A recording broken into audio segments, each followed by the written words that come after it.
শুভ সকাল বন্ধুরা, তোমরা সবাই কেমন আছো? আশা করি সবাই ভালো আছো, সুস্থ আছো।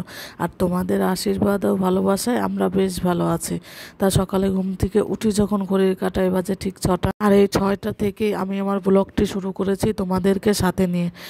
আশা করি ব্লগটি তোমাদের ভালো লাগবে। ভিডিওটিকেও স্কিপ না করে পুরো ভিডিওটি দেখা তোমাদের কাছে অনেক অনুরোধ রইল। দেখো, ঘুম থেকে উঠে আগে উঠানটা ঝাড়ু দিয়ে নিয়েছি, সেটা তোমাদের সঙ্গে শেয়ার করে নিই। আর তারপর দেখো, দুয়ারে জল দিয়ে সিঁড়িটা ভালো করে ধুয়ে নিলাম, ধুয়ে নিয়ে রাস্তাটায় জল দিয়ে আরও দিয়ে নিলাম। তারপরে দেখো চলে এসেছে বিছনা গোছাতে। আর এখন জানোই তো ভীষণ গরম পড়ছে, এই গরমে তো ঘরে থাকাই যাচ্ছে না।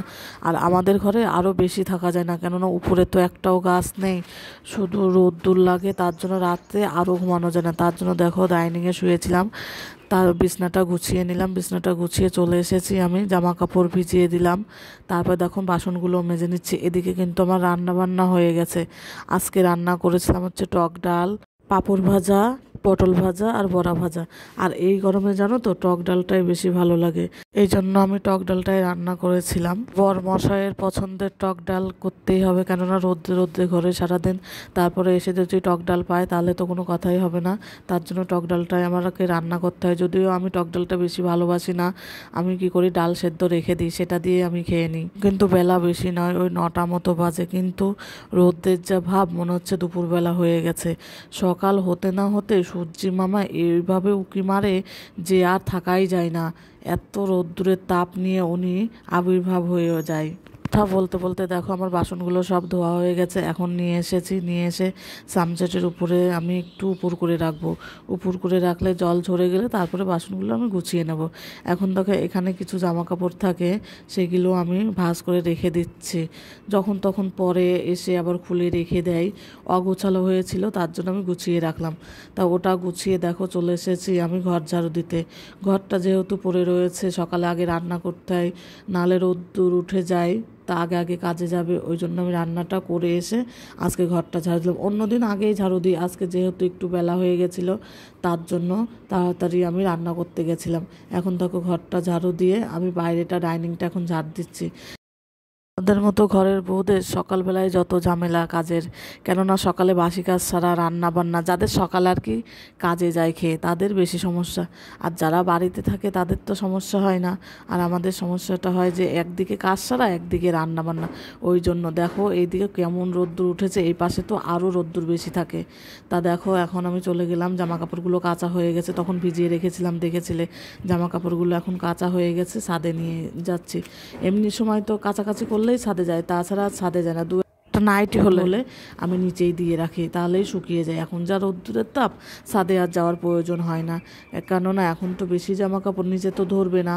ওই জন্য উপরে নিয়ে গেলাম, ছাদে নিয়ে গিয়ে মেলে দিচ্ছি। তাই একটু বাদে এসে নামিয়ে নেবো। তা বেশিক্ষণ রাখবো না, বেশিক্ষণ রাখলে রোদে আবার রঙটা জ্বলে যাবে, ওই জন্য আমি বেশিক্ষণ রাখবো না। দেখো জামা কাপড়গুলো আমার মেলা হয়েই গেল।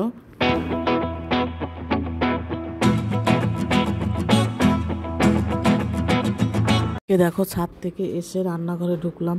রান্নাঘরে যেহেতু রান্না করে বাসন কোসনগুলো মেজেছিলাম, তারপরে তো কিছু গোছায়নি। তার জন্য দেখো কালকে গরম মশলা নিয়ে এসেছিলো, সেই গরম মশলাগুলো কৌটোয় ঢাললাম, আর এখানকার কৌটো কাউটিগুলো ঠিকঠাক করে গুছিয়ে রাখলাম। এবার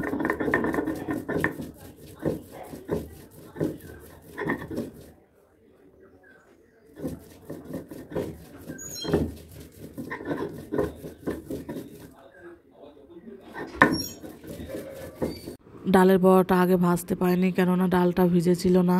তার জন্য এখন আমি ডালের বড়াটা ভেজে নেব। ভেজে নিয়ে তারপরে আমি খাওয়া দাওয়া করবো। এখন আমি খাওয়া দাওয়া করিনি, কাছাকাছি হয়ে গেছে, সব কিছুই দেখলে তোমরা হয়ে গেছে। এখন দেখো ডালটা আমি করে নিচ্ছি, মাখিয়ে নিচ্ছি। মাখিয়ে নিয়ে লবণ আর হলুদ গুঁড়ো আর লঙ্কার গুঁড়ো দিয়ে দিলাম। এবার একটু ফাটিয়ে নিয়ে দেখো বড়াগুলো ভেজে নিচ্ছি। বড়াগুলো আমার ভাজা হয়ে গেছে। এরপর দেখো বিছনাটা আমার গোছানো হয়ে গেছে। বিছনা গোছানোর পরে আমি একটু কাজে বসেছিলাম।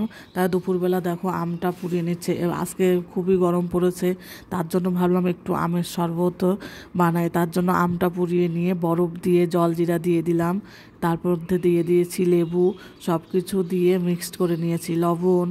আম পোড়ার শরবতটা খেয়ে তারপরে চলে যাব স্নান করতে। স্নান করে আর তোমাদের সঙ্গে দেখা করা হয়নি, তা একদম চলে এসেছি সন্ধ্যা দিতে। ওটি আমি এই পর্যন্তই রাখছি।